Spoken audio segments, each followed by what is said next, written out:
Assalamualaikum everyone, it's me Rifa from Team Battle back here again with another episode of Ichigo Uji, and that is episode 7. So here we are about to discuss and present insights about growth, self-improvement, and things about like developing skills and many more. This show is brought to you by Team Bertho and Yes Girls Movement, Bangladesh Girls Guide. For our regular viewers here, we all appreciate your presence and also the ones who have joined pretty recently. For the ones who are watching here for the very first time, hope you're finding it something worth sticking around with. So, the topic for today's session is grief, and we have Meg Abernethy Hope from UK to speak about it. So she is basically um, gonna talk about this topic because her brother came. Uh, I think I'm having some issues out here. Can you hear me?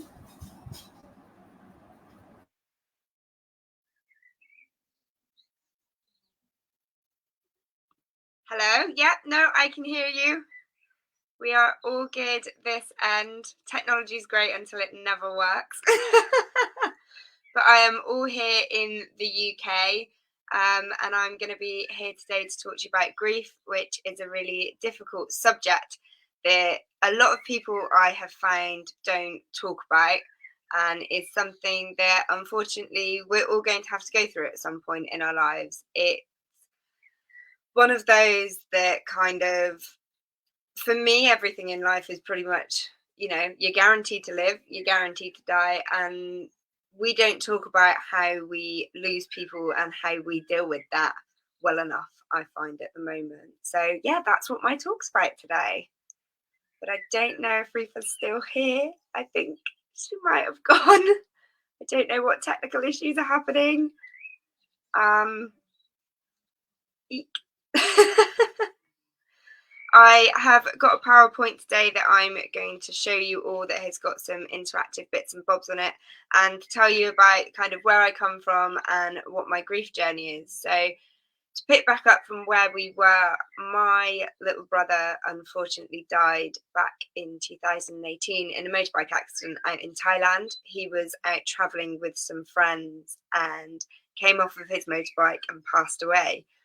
For me, it was and for everybody back here in the UK, it was a huge shock. It was something that we weren't expecting, and you never think that that is gonna happen to you and be the case with you. You never expect to be that person that loses a brother or loses a mum or loses their dad or loses a sister or their auntie or their uncle. No matter what sort of age you're at, I think life has happened in such a way that we all expect that things won't change, and when things do change, they really can throw you off course. The unexpectedness of it, the shock, the way in which we deal with things like that can cause all sorts of problems. And when you're not surrounded by a good network of people that can support you and know how to support you, that's when things can start to get really tough and feel really isolating. And I find that because we don't talk about grief and we don't talk about how we feel or what we're going through, a lot of people feel so isolated and like they're going through this on their own. And the truth is, you're really not going through this on your own. There are people all over the place that are. You're back!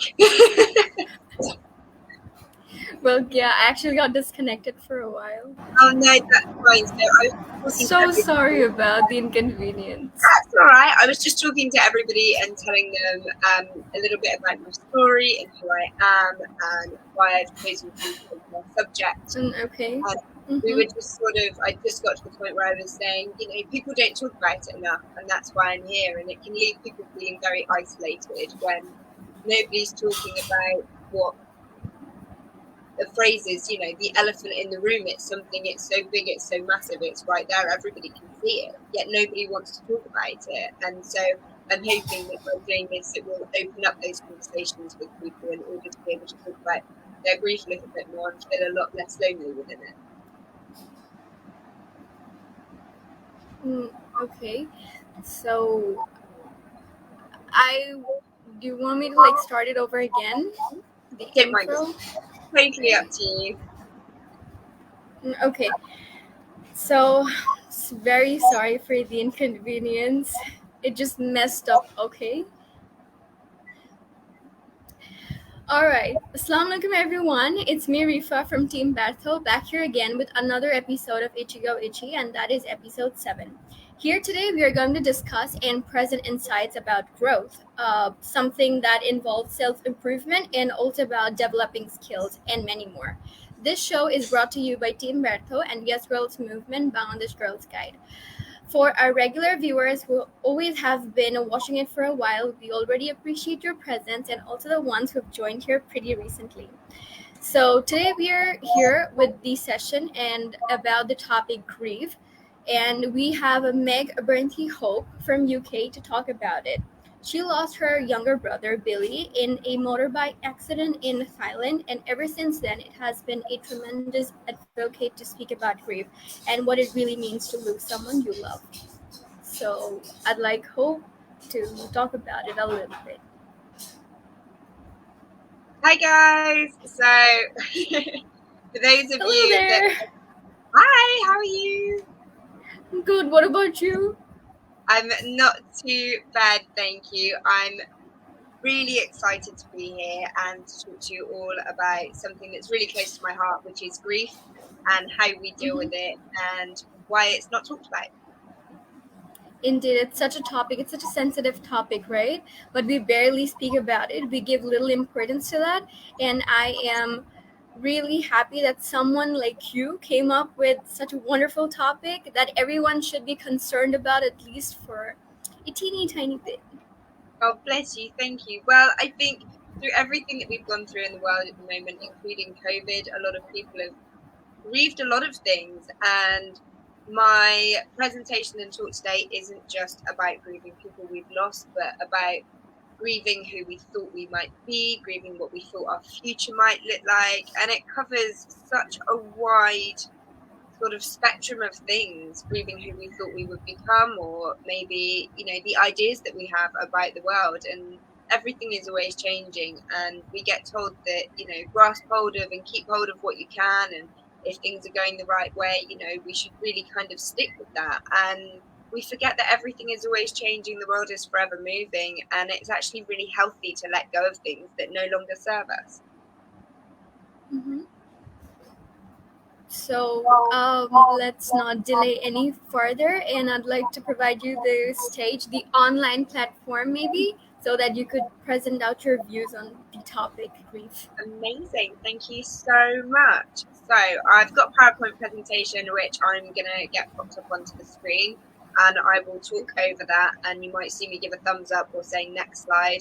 And with that, Okay. there we go. So yeah, my topic today is grief, the thing that nobody talks about. And like I've sort of had said before, it's a huge thing that we all have to go through, we all have to deal with, and it can be really hard when you're not surrounded by people that are open to talking about it. So if we pop on to the next slide, I will talk to you a little bit about my grief journey.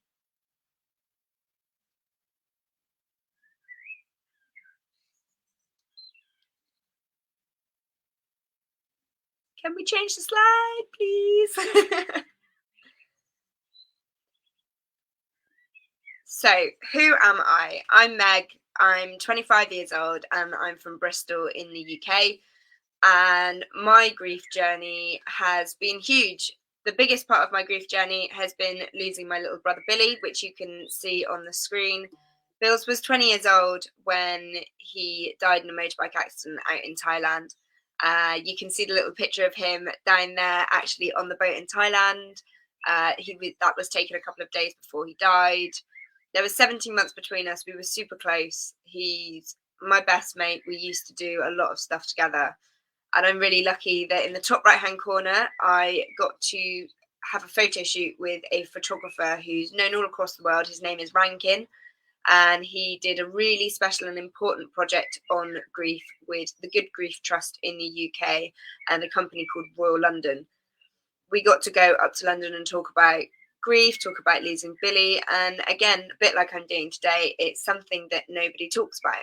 But aside from losing my brother, I've also had to grieve for myself. I was diagnosed with a blood disorder when I was younger, at 18, and it changed my life. It meant that I couldn't go and do a lot of the things I wanted to do. It meant that whilst I was studying, things became really difficult and I couldn't do the subjects that I wanted to do with ease, and maybe the university course that I wanted to do.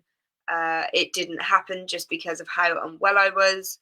I've also had 4 knee surgeries on both legs, so I've had to grieve for my body as well, and the fact that it no longer works in the way that I had expected it to, especially being younger and now being 25. I really struggle to run. I used to be a gymnast and a cheerleader. I used to play rugby and ski, and I've had to give a lot of that up and find different ways to navigate my grief, to now be able to navigate my life in a very different way because my body doesn't do what I had expected it to. And I think throughout COVID, a lot of people have found very similar things, or those that have been through huge health problems, or those that have even lost people. There are so many swings and turns and different sort of roundabouts that we come off of and directions we go within life. That for me, grief isn't just about losing somebody, sometimes it's about losing yourself.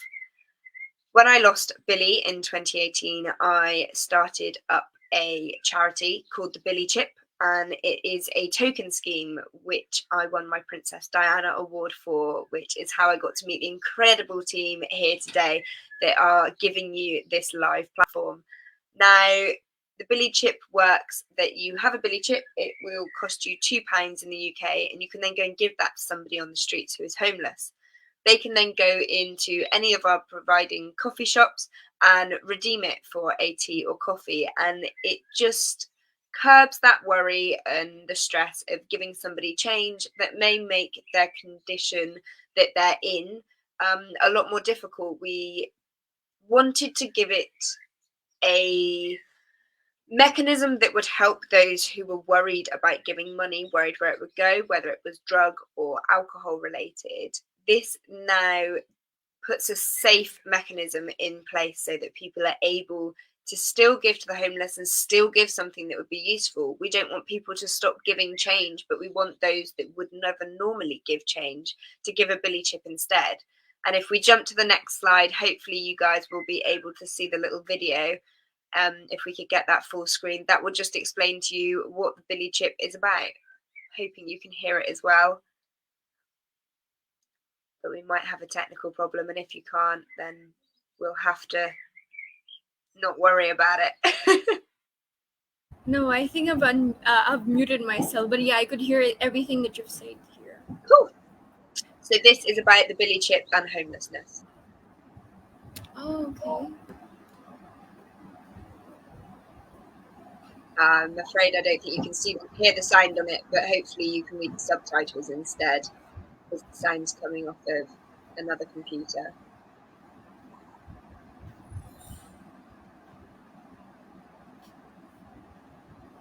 So I'll talk over this instead, and people are able to read it alongside. So I was able to go into Bristol and to meet some incredible people that were on the streets. We find that a lot of people that were on the streets feel really invisible, and to me that's also a feeling that I had with my grief.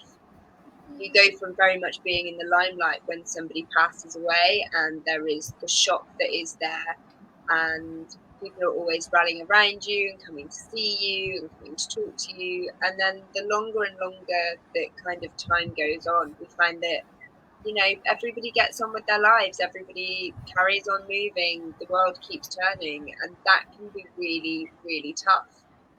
A lot of people that were on the streets are sat there, they're alone, and the only interactions that they get are with people that decide to stop and give them some money, give them some cash, and have a conversation with them. So grief very much ties into the Billy Chip and how that works, and the way in which we see the world and which others see us as well.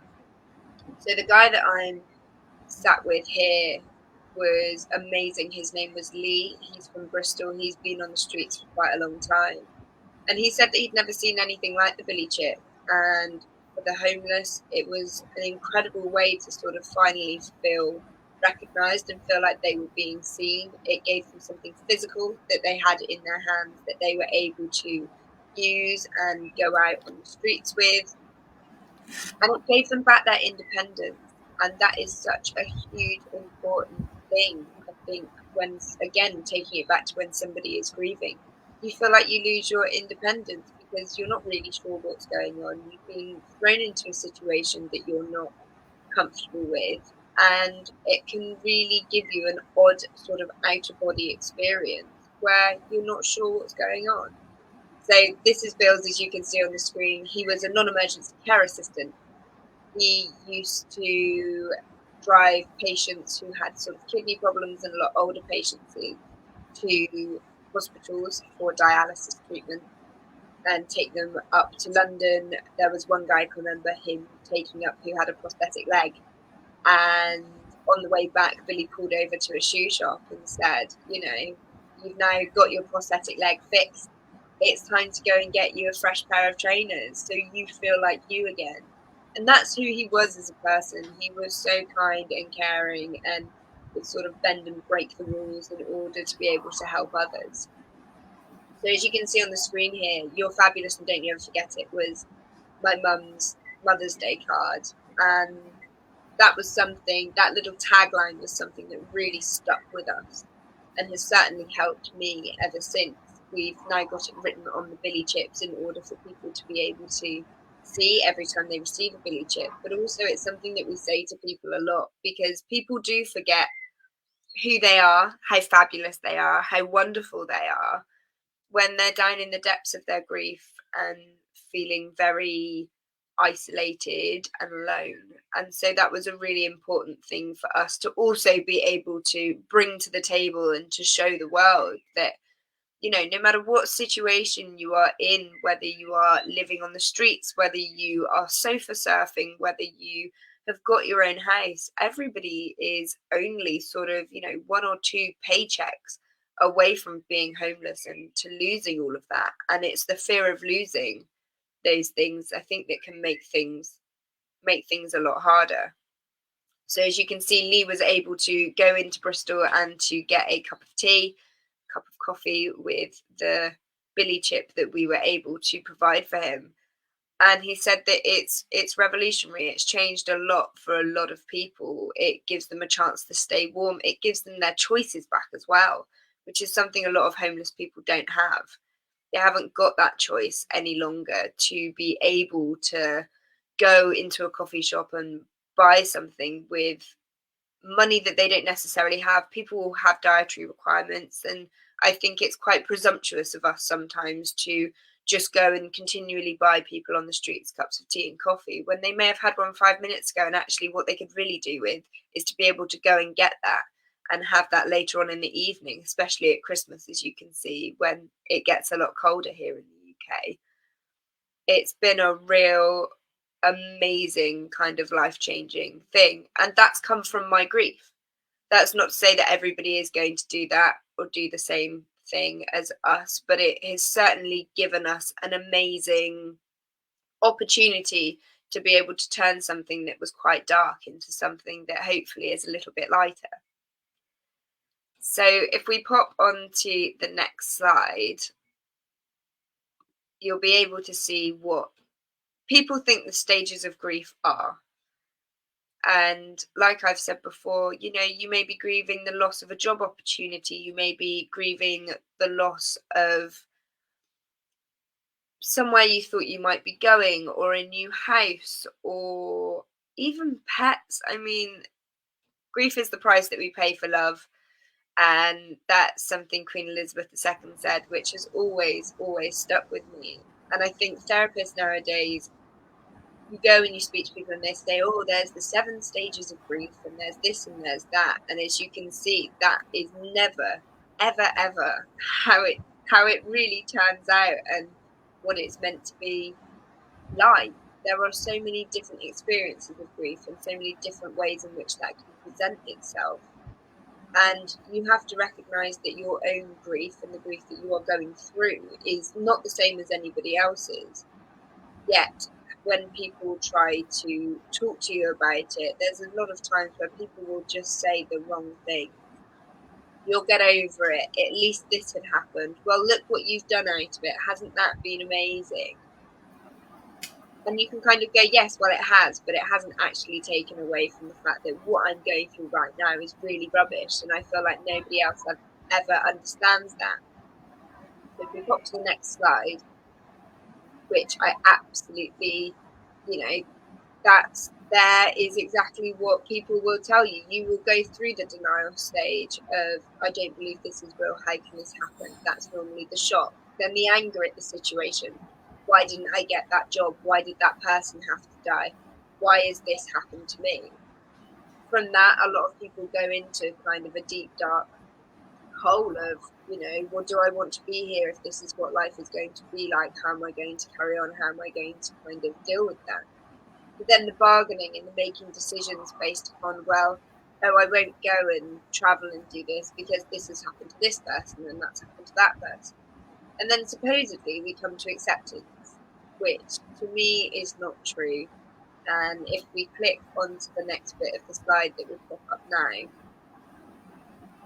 you can see that that is never the case. That's never how it works. You will bounce from one to the other consistently. There is no sort of acceptance. There is kind of only a way to learn to live with what you've got.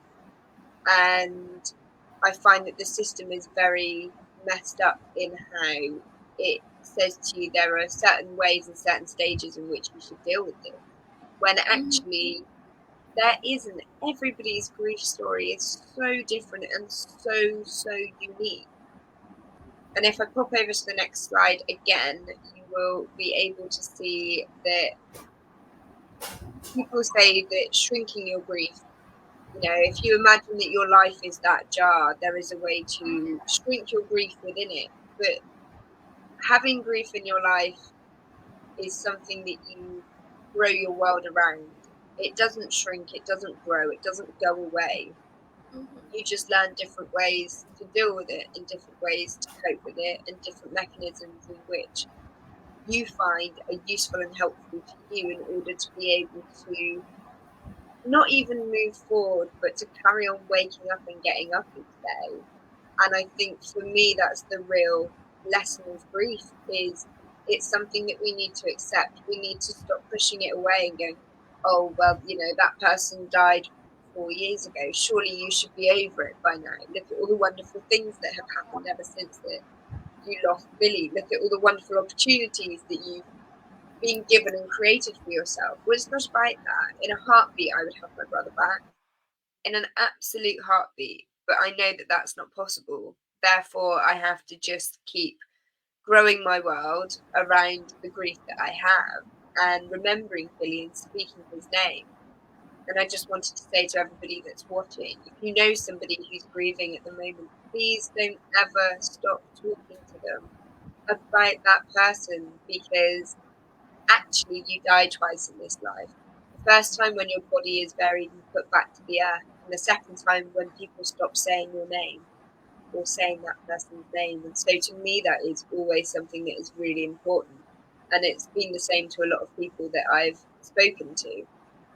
Now, in the UK, we're a very Christian-based country, and the procedure of funerals are something that I think are terribly boring, terribly sad, and terribly impersonal.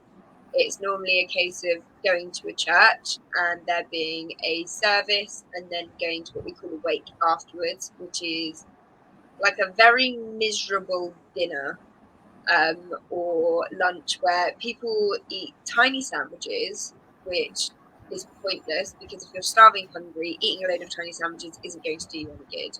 And drinking cups of tea, which is the most British thing that you could possibly think of. And it's miserable. And people wear black. And you get the chance to sort of talk about the person that you've lost, possibly with people that you've never met before. And I just think that's such a shame that that person who is gone doesn't have the opportunity to speak and to voice their opinions about how they want to be celebrated. And that's what we should be doing. We need to celebrate those that we have lost, celebrate the life that they had on this earth, the impact that they gave to so many people, and really respect that now they're no longer here. What lessons can we learn from them that we can carry on living the best of our lives with, that are going to make things much better than they were before? So I wanted to share with you my brother's funeral. It was a celebration of his life that we had here in the UK. And from the people I've spoken to, nobody's ever seen or heard of anything quite like it. We had 1,000 people come to Billy's celebration. We called it Festival. It was a festival celebration of his life. And if we pop to the next slide, you'll be able to see what happened. And hopefully, hang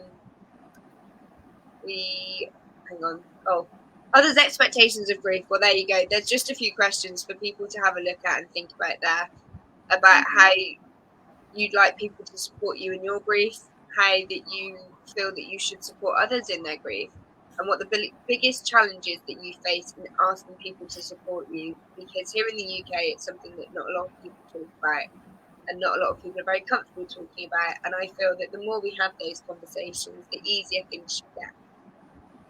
So again, sorry, if we pop to the next slide, you will be able to see Billy's festival. And hopefully the sound will work if it's turned up on the computer that it's being streamed from and unmuted. It's not looking like it. I wonder if I will be able to play the sound off of my phone from here.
Even though the dancing's done, don't worry, cause the night is young.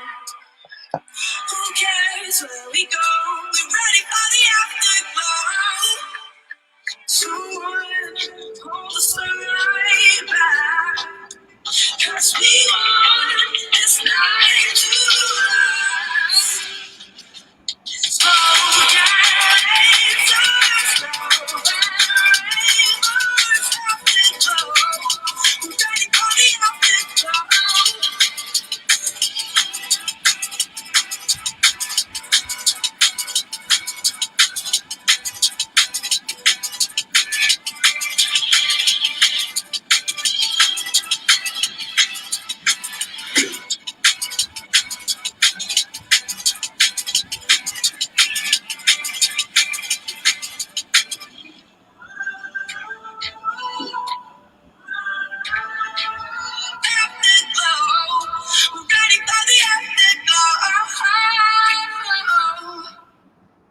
Life is full of fairy dust.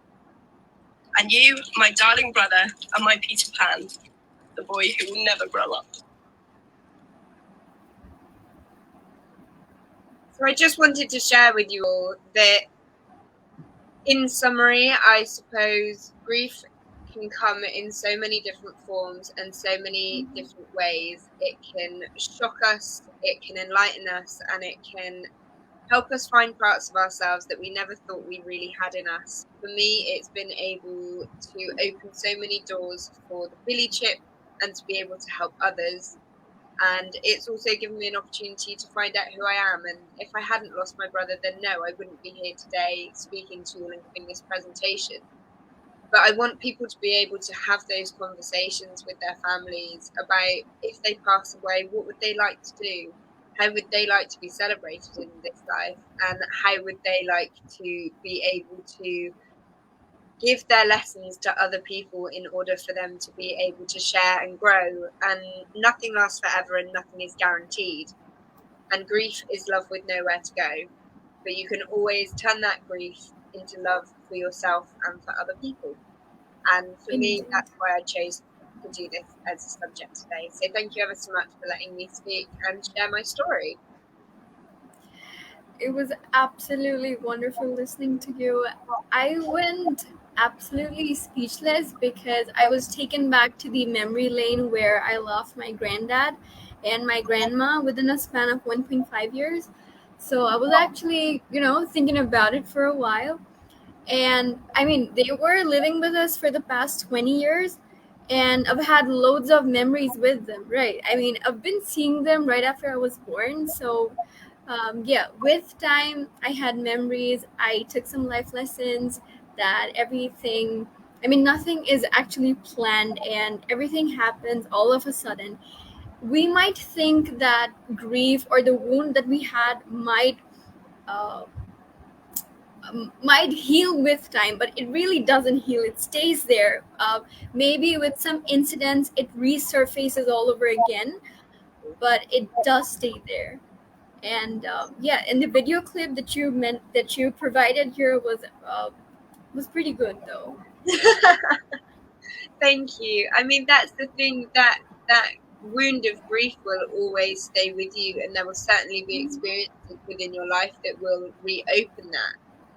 And to put it out into a wider perspective, people will always talk about, I find especially with social media, to have a scar upon your body is sort of deemed as ugly or unattractive. But gosh, the lessons that we learn from those scars and the reasons we have them and the life experiences we have been given from that is something to really be cherished, because without that you wouldn't be who you are today. And so I think no matter how often that wound or that scar reopens, I hope that people will now look at it and be grateful for who they've lost and the experiences and lessons that they've had with that person and how it has enabled them to grow more in this life.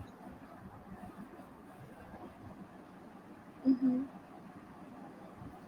Well, we have someone here to question.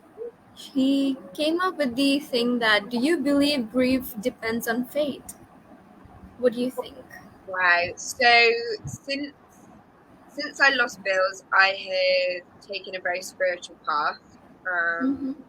My God has many different names in many different places, but Mother Earth for me is one that is very important.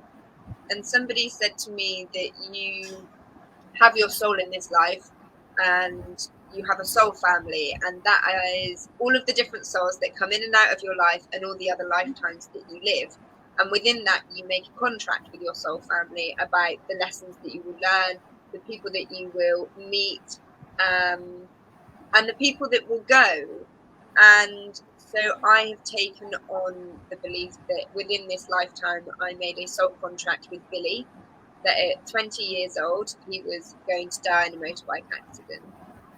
And I believe that my soul and my highest self made that contract because of the lessons that I need to learn in this life and the purpose that I'm here for and the job that I need to do. So does grief depend on fate? Yes, it does. In my world, it also depends on how you deal with that, and how you deal with grief as part of fate are the lessons that you learn in order to advance your soul and to become a more enlightened person. Okay. Indeed, I totally agree with you too. And we have another question out here, and that is a little personal, and it says that, what lesson in life took you the longest to learn? I mean, I'm learning lessons all the time, but I think for me, one thing that I found quite tough and that I'm still learning to do is set boundaries with people. If I'm having a bad day, I need to be able to tell people that I'm having a bad day and that to contact me again tomorrow and to maybe give me my space. But also that I can't save everybody and I can't be there for everybody. And I think when you see people go through grief, you just want to fix everything for them and to make them happy again. And it's a really tough lesson to learn that you can't do that and that that person has to do that by themselves. Okay. Now that you have connected yourself with Team Berto, what do you think about it? I mean, how does the entire platform of Team Berto works? Or is there anything that you'd like to share from your experience that you found about this thing? I think it's been amazing, and the fact that we are now in a stage where we can utilize the internet to do things like this and have conversations with people from the other side of the world about stuff that we're all going through, but they actually, do you know what, we never in a million years would have been able to connect to and have that open conversation about. It's all good being able to give people the tools, but unless they've got the accessibility to them, they're never going to be able to do anything with it. And so I'm so grateful that I can do this with you. We are literally sat on opposite sides of the planet, yet we're talking about something that is a huge umbrella that we're all dealing with, no matter where we come from, what colour, what race, what sexuality, what age. None of those things matter. But the fact that we can share this knowledge with one another is incredible. And I think you and the team have done an amazing, amazing thing by creating such a platform that is so accessible and is so easy for people to get hold of, to learn lessons about people from all over the world and feel hopefully a lot less isolated, that they know other people can talk about things that they might be going through too. So I think it's brilliant and I'm so proud of you guys. Indeed. Who else would have thought, like, you are there all the way from UK and I'm here from BD and we're having a conversation, something's actually worth going for through this platform, and I think it's also amazing. It's very, very cool and I'm very grateful to be here.